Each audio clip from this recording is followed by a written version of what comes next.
Hello everyone, so our first destination for today's video is this beautiful Hatley Castle here in Victoria, British Columbia.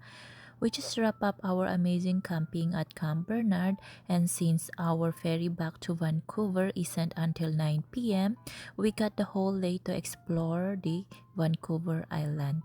So let's talk about this place. As you can see, we have this wishing pond and beautiful water lilies, and they already have flowers. So before moving on, of course, we need a photo shoot, and I am with my three titas here. So as you can see, I'm their photographer.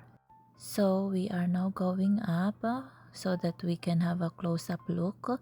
And if you are wandering around, these are all free, but if you want to take a look inside, you needed to buy a ticket. So we only have 2 hours to explore this beautiful castle since we only paid 2 hours for our parking, so we have to use our time wisely. This is the garden down. We did not explore the garden because we don't have much time. As I've said a while ago, we only have 2 hours to explore this place. And you can explore this garden free. So it's all free access except only if you want to go inside. So let's go down at the main entrance. So as you enjoy the view, I'm gonna tell you about the history. So this was built year 1908 by James Dunsmuir, a wealthy coal baron and former premier of British Columbia.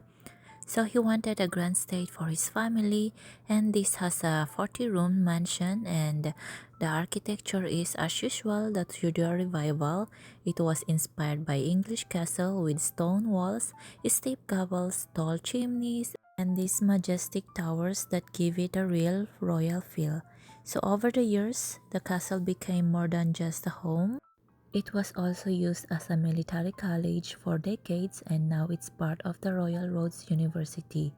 And oh, if you are a movie fan, you'll probably recognize this as a Savior School from the X-Men movies, and even the scene from Deadpool. We have one more movies, but I forgot it. I can comment down below if I remember it. So we spend at least 30 minutes from this part, and of course I need a solo photo shoot here, so unfortunately my photographer are not in good shape, so all my photos are not that in good as well. So oh well, but I'm still thankful that they were able to get at least a very decent photo of me. So after a lot of drama and taking photo on this part, and I want you to get the full view of this castle. This is the castle, and this is my favorite part. It's like you came from the window. And now we are going down at the garden booth. This is the entrance for the garden booth, but we did not go in there. And we just made our way down to the basement of the castle, and this part is super cool because it's actually a small museum that shows you the deeper history of this place. So first, as you walk in, you'll see some displays about the indigenous history of the land before the castle was even here. Then you step into what they call the Dismal Room.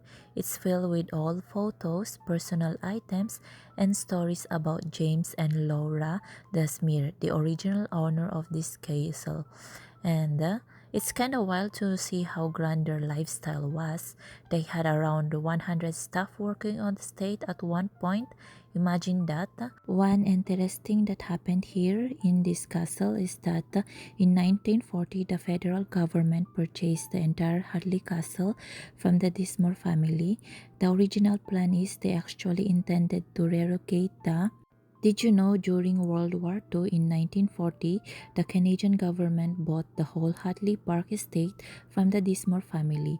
At first, they planned to move the British royal family here, including King George VI, Queen Elizabeth, and the young Princess Elizabeth, to keep them safe during the war. But the royal family chose to stay in England, so the castle was used for something else instead. So these are some of the letters and their photo albums. I have taken a picture and I will post it soon and you can read it. So everything are all here in this basement, all the history, even the blueprint of this castle, it's all here, you can read it. And some of the fragments like teapot, soy pot from the archaeological dig. We have as well the bathtub here. It is very vintage. It's made of porcelain, I think. Yeah. We have also the vintage clothes here, even the shoes. These are all the things that you need to wear when you meet the king. And this is the blueprint of the castle, and it's all in details there. So I will just drop the photo and you guys can read it. So my mom is the one who's taking the video because I have to go to the washroom. And we don't have much time here because they're about to close this basement, and we're so lucky that we're able to read some stuff and get some photos. It's really interesting if you read everything here, but we don't have much time, so I have to step out. And we have this beautiful carriage here, and as we go on, the next room is the military college room because after the Dunsmuir, this place became a training ground for the Royal Roads Military College. You'll see and the old uniforms, the trophies, even the yearbooks from cadet who studied here between 1940s until 1990s. Good thing that my mom was able to take a video for this room because when I came back from the washroom, this room is already closed. So I'm so happy that my mom was able to take this beautiful shot here. As you can see, it's all about the military stuff. All their pictures and everything during their trainings are all here. So, starting from 1940s, they trained thousands of naval and military officers here in this state. And just imagine walking through the same halls where cadets studied, lived, and trained for decades. Even today, parts of the castle still have the military school feel, especially this museum in this basement. So basically, this museum highlighted the day-to-day life of the cadets. It wasn't all marching and drills. They had their academics, leadership, trainings, and strong sense of discipline. Some displays even show their routines, group activities, and ceremonies.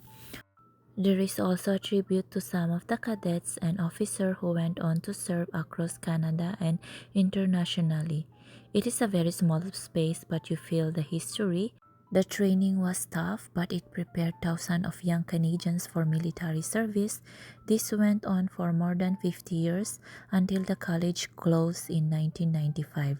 Today, the castle is part of the Royal Roads University. And also the parking lot today, they use that one as a parade the square and for their military drills and some of their ceremonies. So I hope you enjoyed this video, and this is all about the Hatley Castle here in Victoria, BC. So if you happen you're here, you can visit it. It's really worth it. And this is the parking lot that I'm talking about, and I'll see you in our next destination.